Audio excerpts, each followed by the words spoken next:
The following content may be distressing or upsetting and not suitable for all audiences. Listener discretion is advised.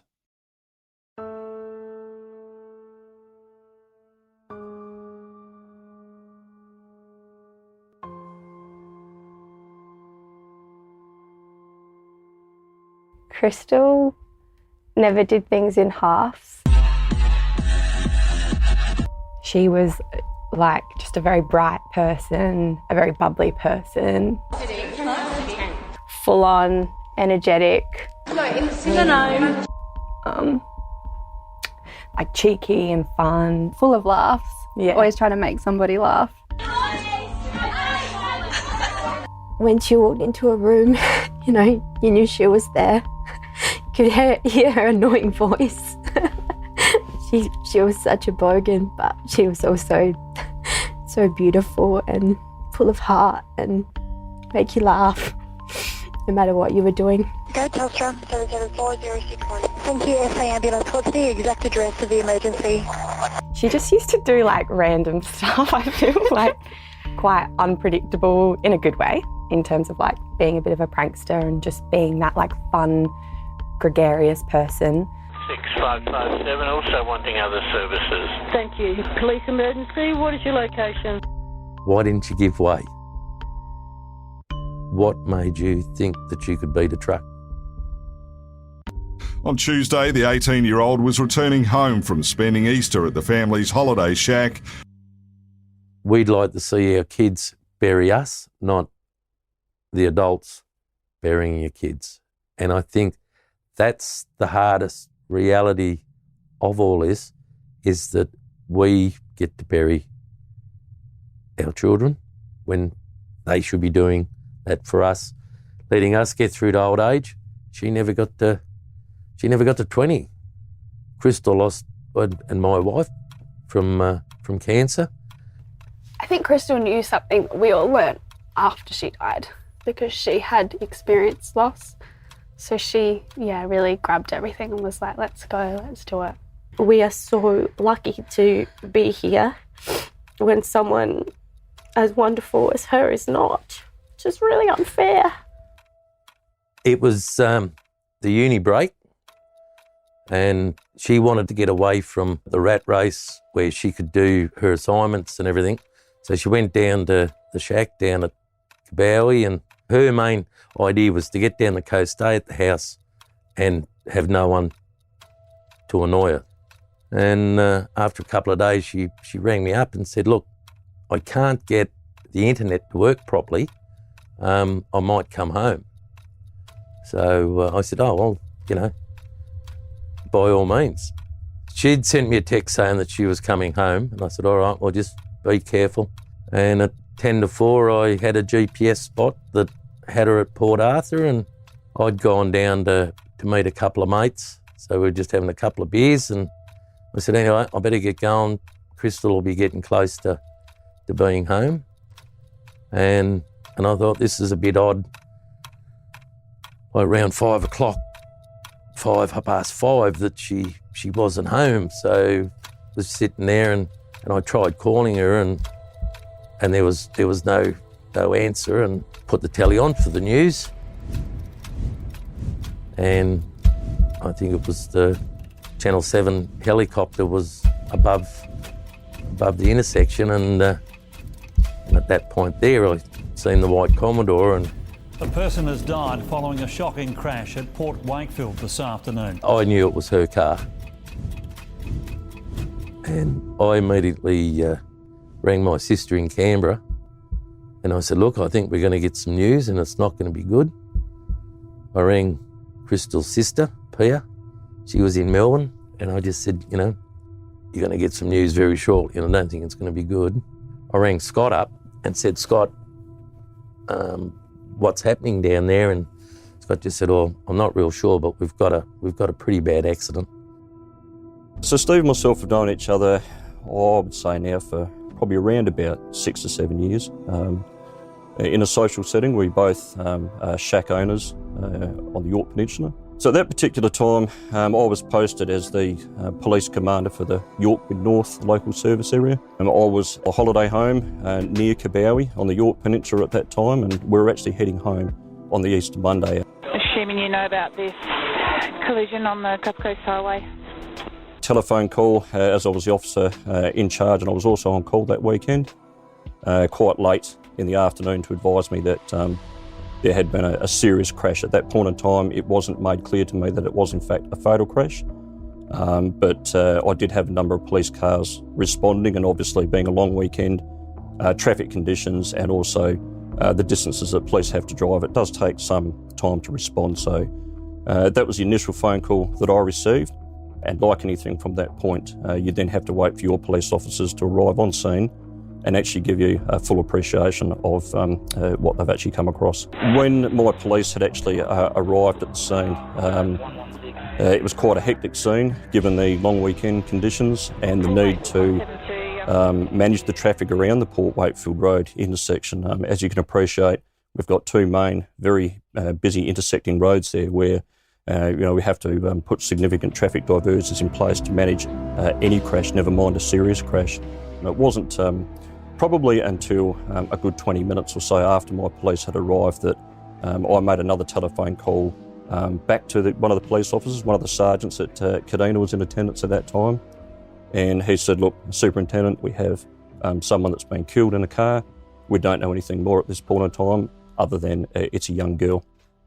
It was about that time where Steve actually rang me, and I very clearly remember the phone call. He said, "Scotty, it's Steve." And he said, "Oh, I think I've seen my car." He said, "I've seen the Channel 7 helicopter over the top." And he said, "That's my car. I know it's my car. Can you tell me if Crystal's okay?" I said to Scott, I said, "Look, something's going on." And Scott was pretty good. He said, "Look, I'll have someone out there and I'll let you know."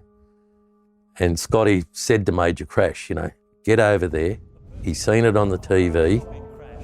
Get someone in there because he's a mess." My gut feeling was quite terrible. I shared Steve's feelings in the fact that I really did believe it probably was Crystal in that car, but I wasn't going to say that to Steve because, again, it would be a hunch, and I would certainly hate to get that information wrong and tell my mate that his daughter had been killed in a car crash if in fact we were wrong. I remember receiving a telephone call from Scott Denny. I had known Scott, so when I got the call from him, he told me his involvement in it and that he'd received a phone call from his friend, and he wanted to check with me if I knew who the deceased was. At that stage, I didn't know. Having been a police officer now for 28, 29 years, I have attended more than my fair share of crashes that I ever want to think about. They're all bad, but as you can imagine, some worse than others. But when you get the phone call like that, knowing that it's potentially your good mate's daughter that is dead in that car, for me that sent quite significant shockwaves through my system. So it was at that point where I had started to ask my police to establish the identity of the driver, which one of my police officers knew. I do remember seeing Crystal, and I do remember thinking how young she was. I do remember thinking that, and how beautiful she was. Because I had spoken to Scott, it makes it that little bit more personal as such, because I know someone that is going to also be affected, because the ripple effect of the road trauma is enormous. So we were on our way to Uluru. I was with one of my girlfriends, Amy. Amy was driving and I was sitting in the passenger side, and there was a big truck in front of us. I vividly remember seeing the car that was involved in the accident kind of hesitate. So they were off to one side of me. So I could see them, and it looked like they hesitated and they weren't going to go. I remember kind of having this fear that they were going to go. And the truck didn't slow down, and then the car went, and then the truck still didn't slow down. It happened so quickly but so slowly, and then we realised pretty quickly that it wasn't okay, and the truck had hit the car. The truck must have hit her door and it was crumpled in from there. I immediately got on the phone to 000. And that was a real struggle because we had no idea where we were. I couldn't tell them any landmarks. There was a person with a car and a dog, and they had stopped as well.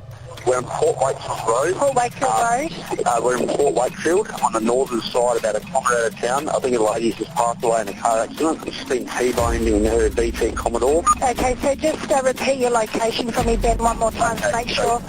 We're 1 kilometre north of Port Wakefield on the Port Wakefield Road. On the north. So tell me exactly what's happened. A lady's been T-boned in a car. She's passed away. I think she was hit by a truck. Okay, so stay on the phone with me, okay? So Are you right with the patients now? I'm looking at it right now, yeah. And what about the other driver? So just the two? Just the truck? Yeah, so he's up the road, obviously, yeah, he's hit her.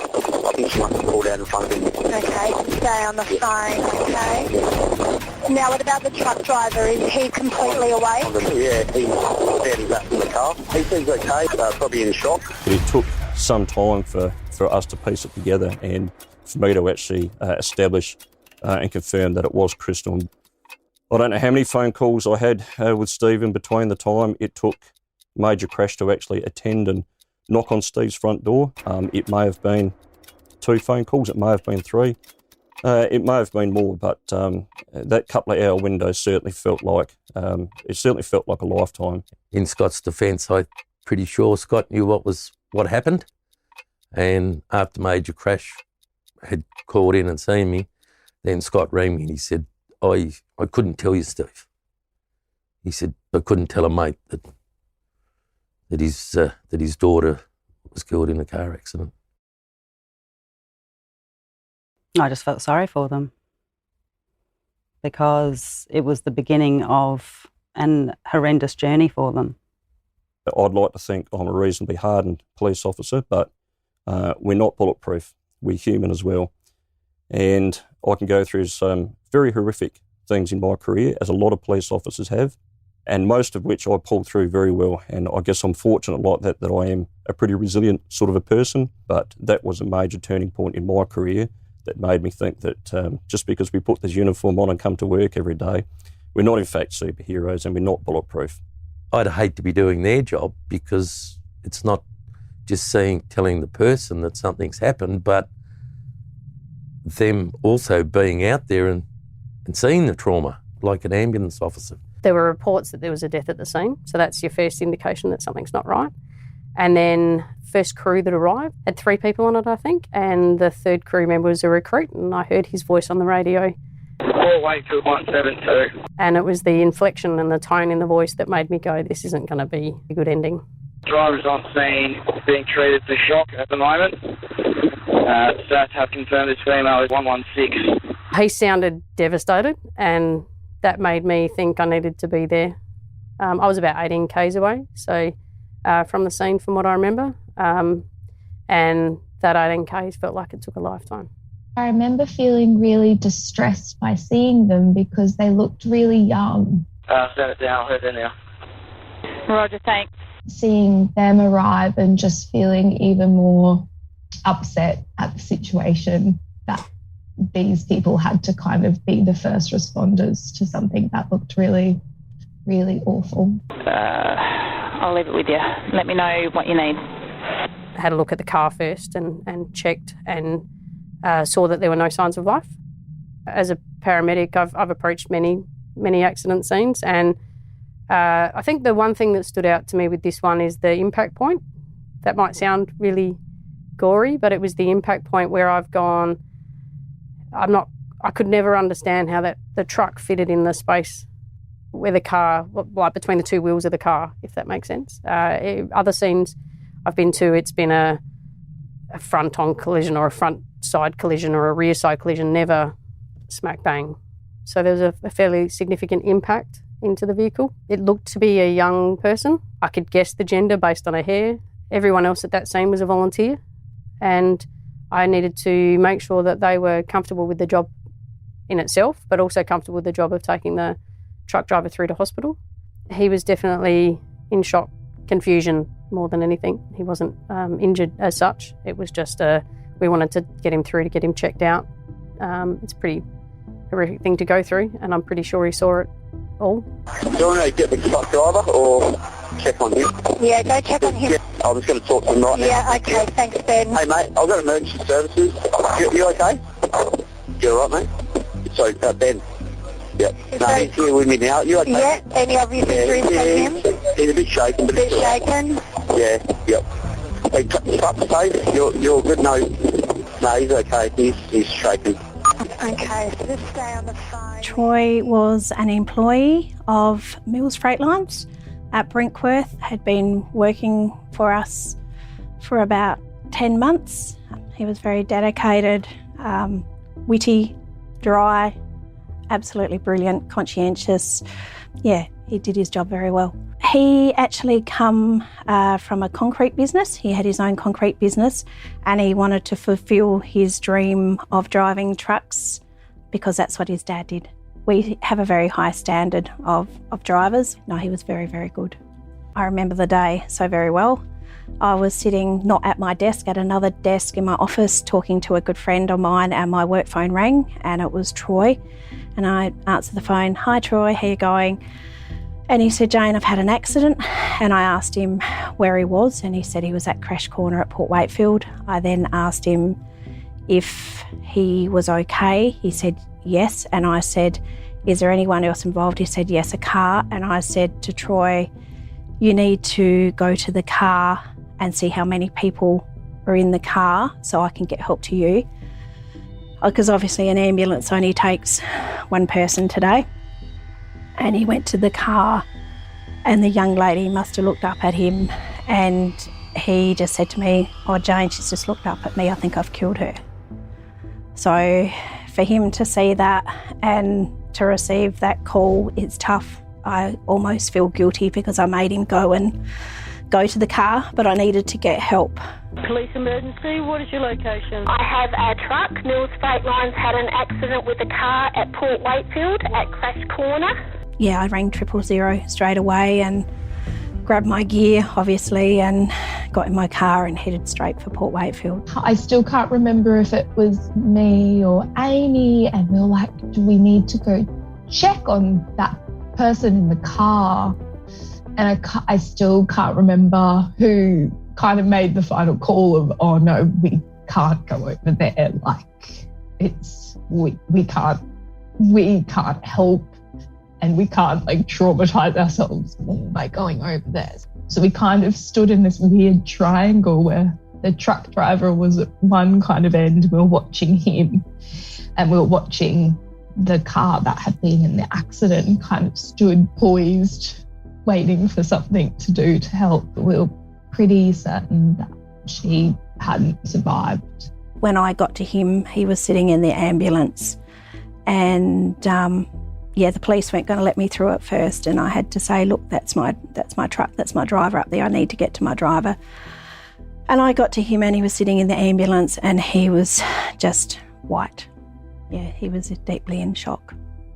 They took Troy through to the Balaclava Hospital to get checked out, and I just sat in the waiting room, and then they took him back to the scene again to do the interview. I spoke to the truck driver briefly, but then was never given the opportunity to speak to him and get a full statement from him because he actually passed away himself.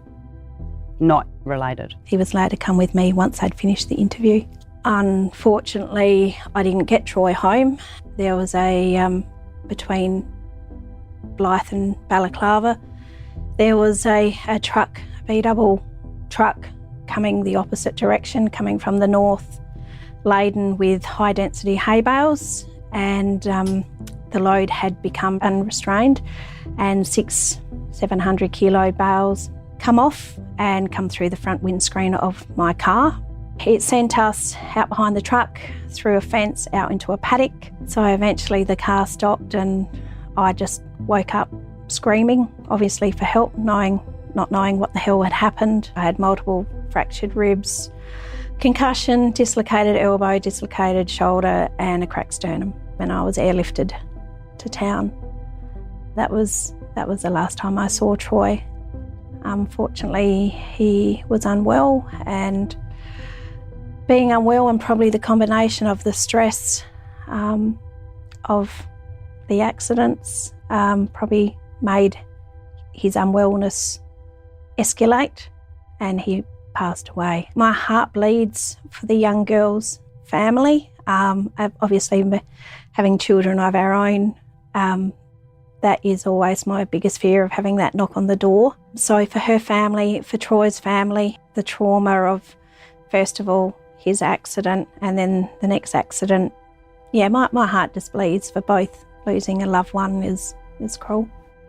So young, so much life in front of them. I remember a thought that I had in the car, and I noticed some medical books, and I remember thinking, geez, this is an 18-year-old that's going into a medical profession. I remember thinking, wow, she had so much life in front of her, and just starting uni, that's the best time of her life. She wanted to save people. That was her thing with nursing. Her feelings were, if I can do something to help, she'll be there to help. So we're starting our degree together, and she wanted to do it because of what she saw when her mum had cancer. It was really hard, I think, afterwards to not see her there and not have that, crystal-shaped hole went through the rest of our degree, I think.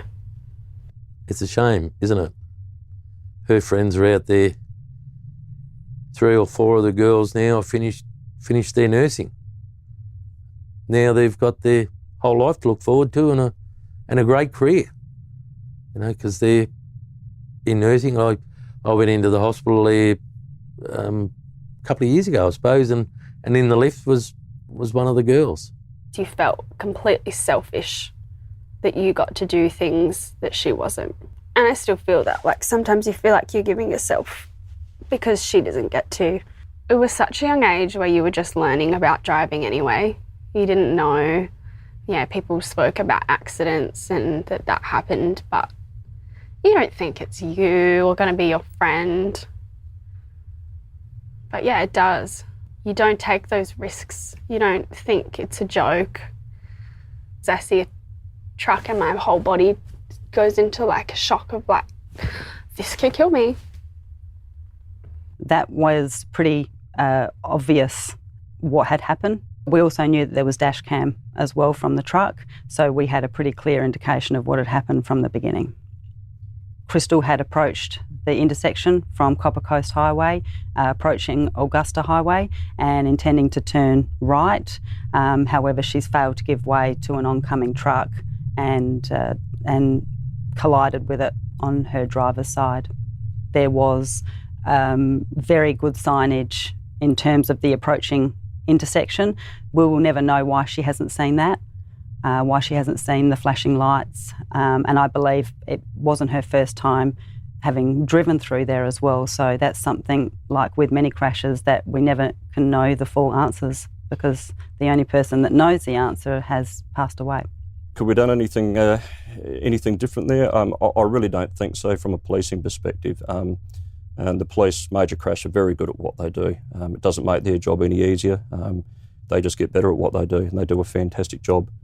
But just to get that knock on the door, I really would have liked to have been living next door to Steve to be able to knock on the door myself and tell him. I think it was 7 o'clock, major crash, come around and knocked on the door, and she gave us a cuddle, and I think I went to the fridge and grabbed myself a cold beer and shook like a leaf in the wind.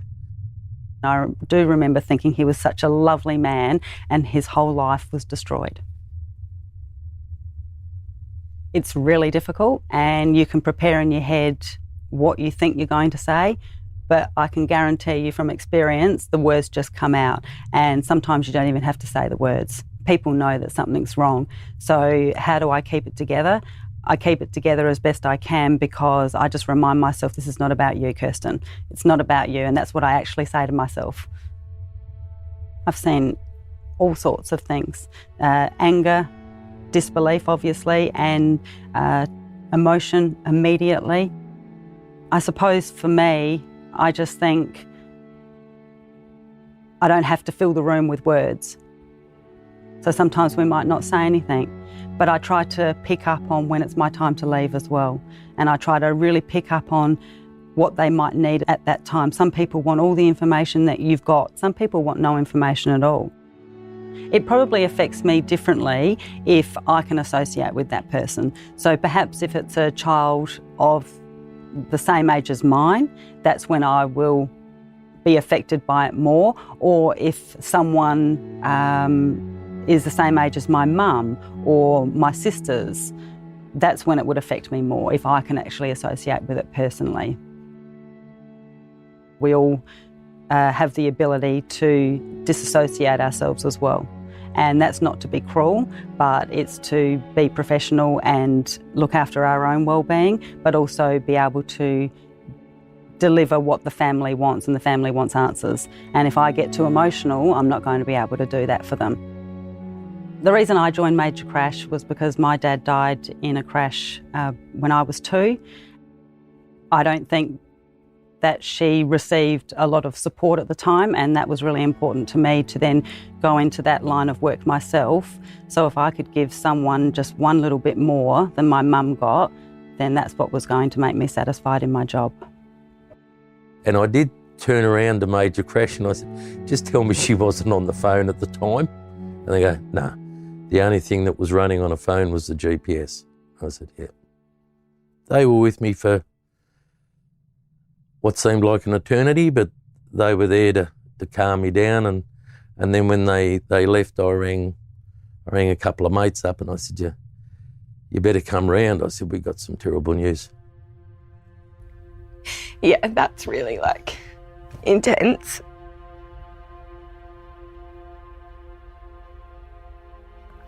Yeah, I was at work and my mum came to tell me. And I think those sorts of situations, being so young,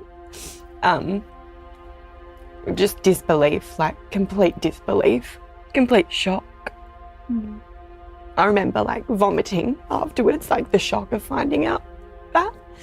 Krista's ex-boyfriend called me, and then I just hung up the phone and immediately called Jade. I didn't know what to do. I was in bed, I was asleep, and I got a phone call from Mirren.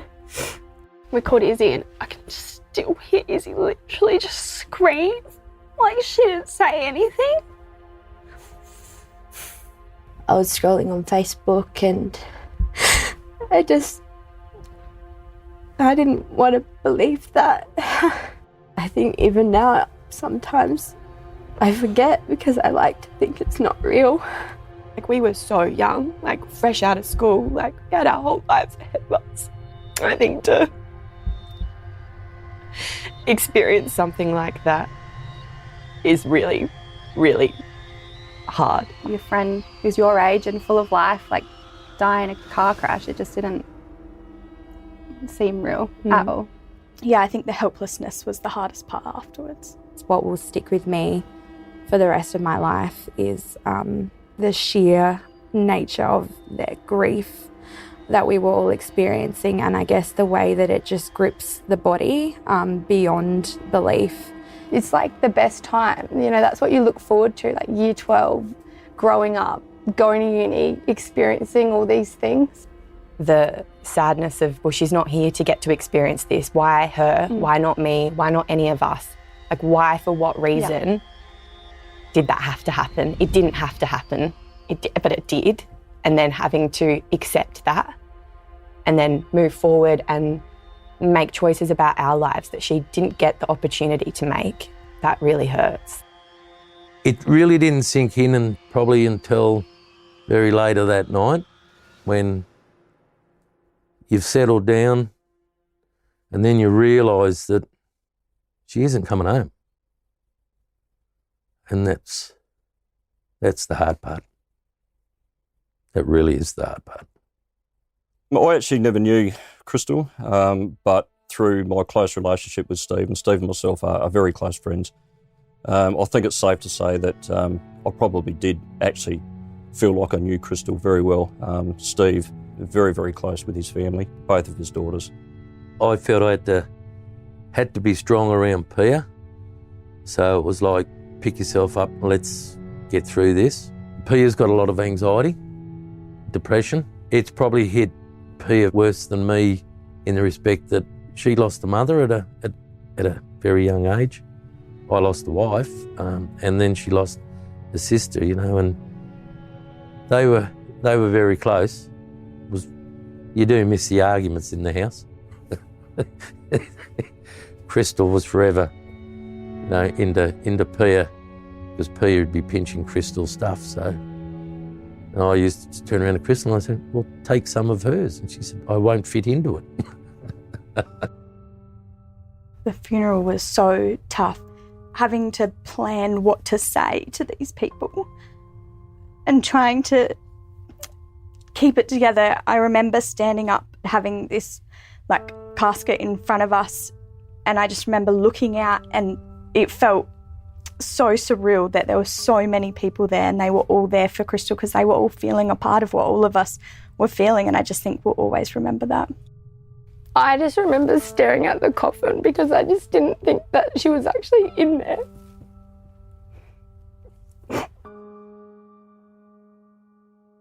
It was just incredibly hard. That will stick with me for as long as I'll see this career out, and I've got a few years in this career left. Quite a few fatal crashes that I've had to personally attend in the country over my years, and you have either known the person, you've known them through your kids' football clubs and sporting clubs because they've been young drivers that have been killed in cars. It's been the parents of other children that you know, or in fact it's been other parents in the community that you know through work or social contacts. So it's very real, and I guess that's the uniqueness about country policing. I've had Terry Williams lost a daughter in that section, and Trevor Stoker's son, Rick Stoker, lost a son probably about 18 months ago. The three of us, we've all lost children in that vicinity. It is a case now, whenever you kind of go to drive somewhere, everyone says, drive safely, we want to see you back. So I think a lot of people have turned around and thought, it's not just a case of getting into a car, you've got to be prepared for anything. So nothing prepares you for losing a daughter or a relative or a mum, a dad. The trucks today are big on the road. Respect them, just respect them. I can't stress that enough. They're big, they carry big weight, they can't pull up in seconds. We've always said share the road and share the road responsibly, but before you get in that car, make the conscious choice of what you're going to do. A lot of it can just purely be inexperience, not driving to conditions, distraction. I don't think people deliberately get in a car with a view of thinking this is how my day is going to end. I often drive country roads and I see how easy it is to do something stupid or not paying attention, like what that can do, and that still scares me. It's decisions that people make in cars at that time. One split-second decision is the matter of your life or someone else's life or getting to the end point of where you need to be. It scares me so much when people overtake me when they shouldn't be. It brings me back and it's like I've lost someone so close to me. Don't be that person that doesn't make it to the other end. People are complacent because they've not been through it. Don't be that person that's responsible for harming or killing someone else on a road and then having to go through the rest of your life knowing that one silly decision on that road could have very much been avoided. Perhaps they haven't experienced the lifelong effects of road trauma. Like an extra 5 minutes isn't gonna hurt. It still really infuriates me now when people are on the road and they're driving they're invincible, or there's not millions of other lives on the road. You're going to affect so many people by making those wrong decisions, thinking you're invincible. Not a day goes by when you don't think about her, and it's not even necessarily sad anymore. It's just that she's there. She'll always be here. The girls from St. Aloysius School, they stay on Facebook, and little things come up there, and yeah. I love Crummy! I love Crummy. I love Crummy. I don't know about everyone else, but I find it hard to, I guess, swallow the term accept it. I think we've had we still have a lot of questions. There's a lot of things left unanswered that may never be answered. Yeah, I guess it's about keeping her memory alive. She was a good friend, and I guess at the end of the day she taught me so much, and I am so grateful for her life and for her friendship, because I wouldn't be the person I am today if it wasn't for her. There's something that I just wish I'd done differently or said differently. I think at the time Kristen was really leaning on me and Jayne, and she was at our house every day, and I just wish I gave more time. Or every day something happens to someone I wanted to meet. Or I don't know.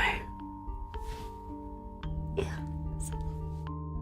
We've just learnt to celebrate her life now, and yeah, we're so lucky to know her. They made up a cross with a heap of tribute flowers and all that, and we brought that back and we planted it on the side of the road, and I go down to Kabowie, once a week, once a fortnight, so I've got to go past that site every time I go there. You kind of feel like you just want to slow down that little bit and you think about what happened with Kristalle. You see the roadside markers on the side of the road, and they are a constant reminder of each and every job. I hope they're a constant reminder for the public that see them as well, because I know they are for just about every paramedic. And that's someone that's not going to go home. That's someone that's missing a son or daughter, a mother or a father, a relative. Everyone knows someone out there. When I'm driving and I see a roadside marker or a memorial, sometimes I can actually remember that specific crash because I might have been involved with it. So it always takes me back to that point. And also I find if I'm even driving through the same area myself when I'm not working and I'm approaching a place where I attended a crash, it does actually make me feel a little bit nervous because I think about what happened, and if that happened for me, could I avoid that situation? I've always thought, there's a loss of life, no reason. It's such a shame that someone's lost their life in a motor vehicle accident. He didn't want Kristalle to die in vain. He wanted it to be a catalyst for change, and the Port Wakefield turn off, that's all changed. There's been so much development there. I think